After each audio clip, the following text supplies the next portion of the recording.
जी दोस्तों, शंकराचार्य के अचानक माघ मेला छोड़ने की इनसाइड स्टोरी, सीक्रेट मीटिंग, प्रशासन के मंसूबों पर फिर गया पानी। आज मन बहुत व्यथित है। हम बिना स्नान किए ही विदा ले रहे हैं। इस दुख की भरपाई करने पता नहीं कौन सा नेता आएगा, कौन सी पार्टी आएगी। प्रयागराज हमेशा से आस्था और शांति की धरती रही है।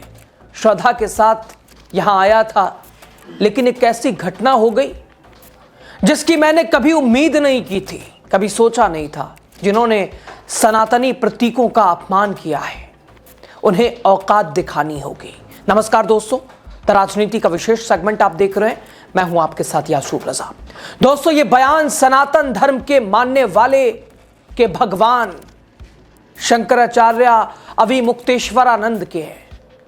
अविमुक्तेश्वरानंद एक दर्द के साथ माघ मेला को छोड़कर चले गए। मन का व्यथित होना लाजिमी है। जिस माघ मेला में प्रयागराज के संगम तट पर 3 नदियों के प्रवाह के बीच लोक कल्याण के लिए वो डुबकी लगाने वाले थे, वो डुबकी वो लगा नहीं पाए। उसमें विघ्न पड़ गया। और बाधा डालने वाले कौन थे? वही बीजेपी जिसकी यूपी में सरकार है, वही सनातन से जुड़े लोग, वही भगवाधारी। यह कोई छोटी बात नहीं है दोस्तों। यह सनातन धर्म को मानने वालों के विश्वास पर चोट है। यूपी में सीएम योगी आदित्यनाथ की अगुवाई में चलने वाली सरकार इसे भले ही शब्दों के जाल में बांधने का प्रयास करे, लेकिन 4 शंकराचार्य में से एक शंकराचार्य अविमुक्तेश्वरानंद बिना स्नान किए उनका चले जाना यह बताने के लिए काफी है कि मौजूदा सरकार के लिए सनातन धर्म के साधक क्या हैं। दोस्तों, शंकराचार्य अविमुक्तेश्वरानंद सरस्वती का प्रयागराज प्रशासन से टकराव 11 दिन तक चला। 28 जनवरी की सुबह शंकराचार्य ने माघ मेला छोड़ दिया। अचानक हुए इस घटनाक्रम ने सबको चौंका दिया। कहा जा रहा है कि 27 जनवरी की शाम को प्रशासन की ओर से विवाद को सुलझाने के लिए एक सीक्रेट मीटिंग हुई थी। इस हाई लेवल मीटिंग में 3 अहम पॉइंट पर सहमति तो बन गई है, लेकिन 2 पॉइंट पर बात अटक गई है। जिन पर बात अटकी है प्रशासन ने उस पर कुछ भी लिख कर देने से मना कर दिया है। अधिकारी सार्वजनिक माफी मांगने पर सहमत नहीं हुए। अब सवाल दोस्तों ये कि लिख कर देने और माफी क्या प्रशासन को नहीं मांगना चाहिए? आखिर शंकराचार्य और उनके शिष्यों पर तो लाठीचार्ज हुआ।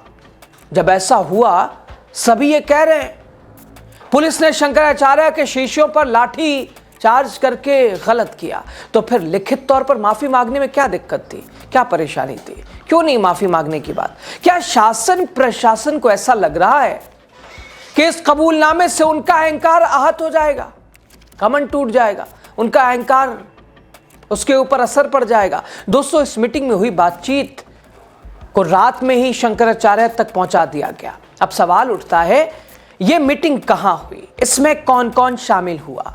उनके बीच क्या बातचीत हुई? कहा जा रहा है कि मौनी अमावस्या से शुरू हुए स्नान के विवाद को खत्म करने के लिए प्रशासन ने एक हाई लेवल मीटिंग तय की।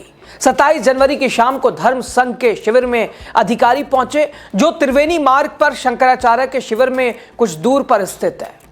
माघ मेले के अधिकारी ऋषिराज, अपर मेला अधिकारी दयानंद प्रसाद और मेला प्रशासन के अन्य अफसर मीटिंग में मौजूद थे, मगर शंकराचार्य के शीश इस मीटिंग में शामिल नहीं हुए, बल्कि शंकराचार्य की तरफ से बात करने के लिए प्रयागराज के मनकामेश्वर मंदिर के महंत श्री धरानंद ब्रह्मचारी भेजे गए। इस बैठक में प्रशासन ने 3 मुद्दों पर अपना पक्ष रखा। मौनी अमावस्या के दिन क्राउड मैनेजमेंट के चलते आप गंगा नदी में डुबकी नहीं लगा सके, इसको लेकर हम दुखी हैं। आप जब चाहें, आपकी पारंपरिक मर्यादा के अनुसार हम पालकी सहित आपको सहसम्मान स्नान करने के लिए प्रतिबद्ध हैं। भविष्य में सभी 4 मान पीठाधीश के शंकराचार्यों को ससम्मान परंपरागत स्नान में सतर्कता और सहयोग का हम वचन देते हैं। तो प्रशासन ने 3 मुद्दों पर अपनी बात रखी। लेकिन दोस्तों, प्रशासन ने असली बात को स्वीकार करने से परहेज किया। मेला प्रशासन की ओर से यह स्वीकार किया गया कि उनसे गलती हुई। उन्होंने इसके पीछे भीड़ कंट्रोल करने का हवाला भी दिया। प्रशासन ने कहा हमें इसका खेद है। तब दोस्तों, महंत श्री धरानंद ने कहा कि शंकराचार्य चाहते हैं कि आप माफी मांगे, जो कि लगातार ये मांग शंकराचार्य की रही है कि सार्वजनिक तौर पर माफी मांगे प्रशासन उत्तर प्रदेश का। इसे लेकर अधिकारियों ने कहा कि हम सार्वजनिक माफी नहीं मांग सकते हैं, नहीं माफी मांगेंगे, मगर हम खेद जता सकते हैं। अब इसे क्या कहेंगे? जहां खेद है वहां तो माफी जरूर मांगनी चाहिए, सार्वजनिक तौर पर माफी मांगना चाहिए। लेकिन प्रशासन ने ऐसा करने से कतई इनकार कर दिया। बिल्कुल ना, नहीं कर सकते हैं। कैसे कर लेंगे भाई? उत्तर प्रदेश योगी बाबा के हम अफसर हैं, पुलिस हैं, संभव ही नहीं है। हम कैसे माफी मांगेंगे? अब बताइए, शंकराचार्य की ओर से बातचीत के लिए संत ने जब अधिकारियों से यही बातें लिख कर देने के लिए कही, तो ऐसा करने से साफ इनकार, अरे नहीं, ना माफी मांगेंगे ना लिख कर देंगे। प्रशासन की ओर से कहा गया कि ये नहीं हो सकेगा, मुश्किल है। अब आपके सामने है सारी बातें, कह रहे हैं, खेद जता रहे हैं।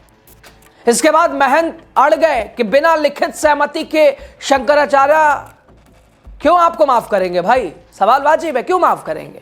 गलती हुई, आप कह रहे हैं खेद है, तो खेद है तो माफी मांगिए। तो ना लिखित माफी मांगेंगे ना सार्वजनिक, चूंकि यही तो मांग थी शंकराचार्य अविमुक्तेश्वरानंद महाराज की। माफी मांगे प्रशासन, जिस तरह से उसने अत्याचार किया है, जिस तरह से व्यवहार किया है, सम्मान के ऊपर ठेस पहुंचाया है, माफी मांगे आके। लेकिन उत्तर प्रदेश का प्रशासन ना माफी के अलावा कुछ और बोलिए। एक तो आपने सबके सामने अपमान किया और माफी भी नहीं मांगेंगे, तो किस लिए शंकराचार्य नहाएंगे भाई?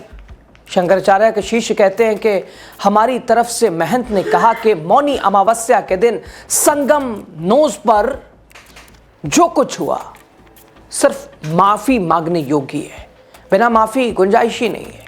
लेकिन प्रशासन खेद शब्द तक सीमित रहना चाहता है, अपने आप को खेद शब्द से आगे नहीं बढ़ाना चाहता है। हमें खेद है, माफी नहीं मांगेंगे, लिखित ना ही मौखिक। इसलिए देर रात तक सहमति नहीं बन सकी दोस्तों। सोर्स कहते हैं कि माघ मेला 15 फरवरी तक चलना है।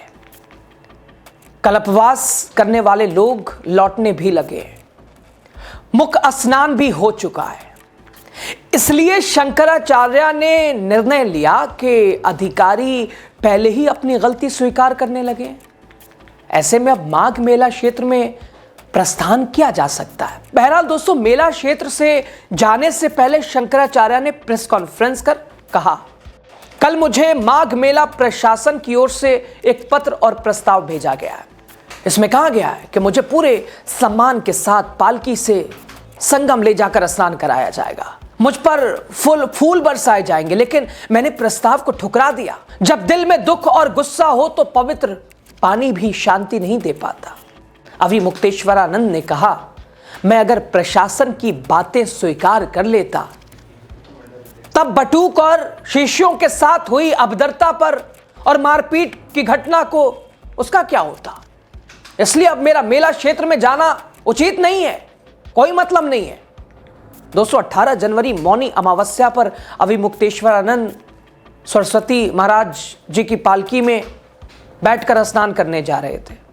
पुलिस ने उन्हें रोका, पैदल जाने को कहा। सब विवाद आपने देखा, उसके बाद क्या हुआ, कितने दिन महाराज जी बैठे रहे, क्या कुछ उन्होंने कैसे चेतावनी दी। विरोध करने पर शिष्यों से धक्का मुक्की की गई, क्या कुछ नहीं किया गया। कैसे अपमान, किस स्तर का अपमान किया गया, कैसे पुलिस ने संतों के साथ व्यवहार किया। शिष्यों से मारपीट और पालकी रोके जाने से नाराज अविमुक्तेश्वरानंद महाराज ने अपने शिविर के बाहर धरने पर ही वो अपने आप को रख लिया, धरने पे ही बैठ गए। 19 जनवरी की रात 12 बजे कानूनगो अनिल कुमार माघ मेला में शंकराचार्य के शिविर पहुंचे। उन्होंने शंकराचार्य के शिष्यों से नोटिस लेने के लिए कहा। शिष्यों ने नोटिस लेने से मना कर दिया, कहा इतनी रात में कोई नहीं है, सुबह आइएगा। कानूनगो ने 20 जनवरी को सुबह फिर शंकराचार्य के शिविर वो पहुंचकर वहां गेट पर नोटिस चिपका दिया। नोटिस मेला प्राधिकरण के उपाध्यक्ष की ओर से जारी किया गया है। ज्योतिषी पीठ में शंकराचार्य की पदवी को लेकर अभिमुक्तेश्वरानंद और इसके अलावा वासुदेवानंद के बीच विवाद भी है दोस्तों। यानी दोस्तों मिला जुला के प्रशासन साफ कह रहा है कि हमें खेद है, गलती हुई है, हमने व्यवहार सही नहीं किया है, ना ही शंकराचार्य के साथ, उनके शिष्यों के साथ, संतों के साथ। वो आप सबने देखा है कैसे उत्तर प्रदेश की पुलिस ने लाठियां चलाई, कैसे बाल और चोटियां खींची, लेकिन माफी नहीं मांग सकते। ये अहंकार खड़ा है बाबा का उनके साथ, आशीर्वाद भी खड़ा है बाबा जी का उनके साथ, चूंकि उनके बॉस भी तो एक संत ही हैं, एक योगी ही हैं, एक बाबा ही हैं, और वो उनको एक तरह से माफी मांगने से रोकता है। या ये कह लीजिए कि उधर का है नहीं मांगना, माफी नहीं मांगना। भाई सिर्फ प्रशासन अगर माफी मांगता है आके, चूंकि वही तो बात है अभिमुक्तेश्वरानंद महाराज जी की, वो तो यही कह रहे हैं कि माफी मांगना पड़ेगा प्रशासन को, लेकिन उधर से आदेश कि ना झुकना मत, खेद है लेकिन माफी नहीं मांग सकते, ना लिखित में ना मौखिक में। इसे अब क्या कहेंगे आप? एक कमेंट करके जरूर राय दीजिए, बताइए खबर पे क्या सोचते हैं आप। लास्ट तक आप बने रहे, आपका बहुत शुक्रिया। वीडियो शेयर कीजिए।